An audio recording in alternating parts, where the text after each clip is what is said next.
the one person I would say who comes to mind is someone who is from India. It will be easy to guess. It is someone who never had a formal title in his life.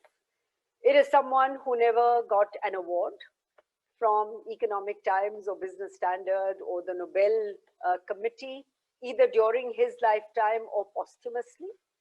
And yet, it is someone who around the world, even to this day, over 70 years after his death, and someone who has inspired other leaders like Mr. Nelson Mandela, Martin Luther King, etc. And that is Gandhi. If you think about it, he made himself extremely vulnerable. He talked about things that many other people would hesitate to talk about.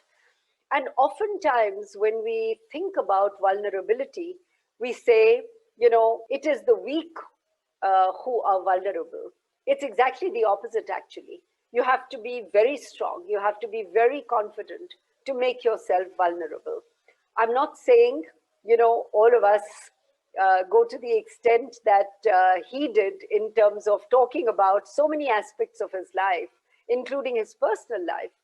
But I think there are examples to be taken from there. And I was fortunate enough to live in two places where, as I mentioned, Mr. Mandela as well as Martin Luther King, lived and did most of their work. One is when I worked with Cadbury's in South Africa, and I also had the very, very good fortune of meeting Mr. Mandela. This is before he had become president. The election was in 1994.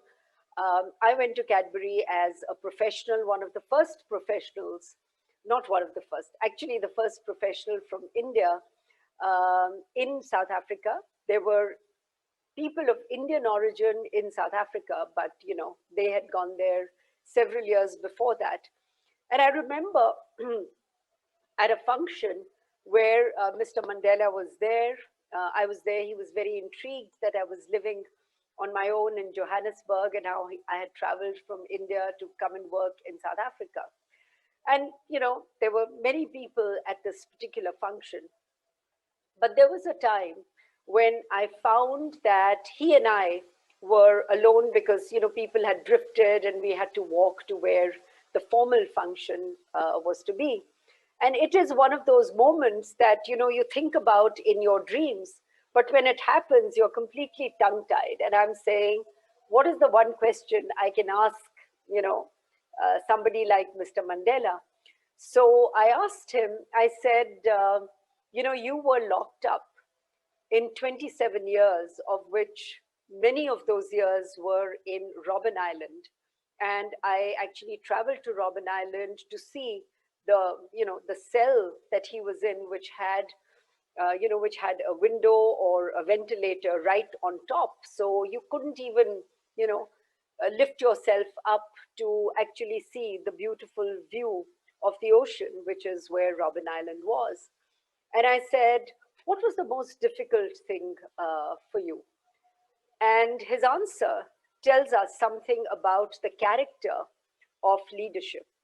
He said, uh, my biggest fear was that when the time came for me to take the responsibility to lead my country, I should not hold anything against the people who have put me in this cell.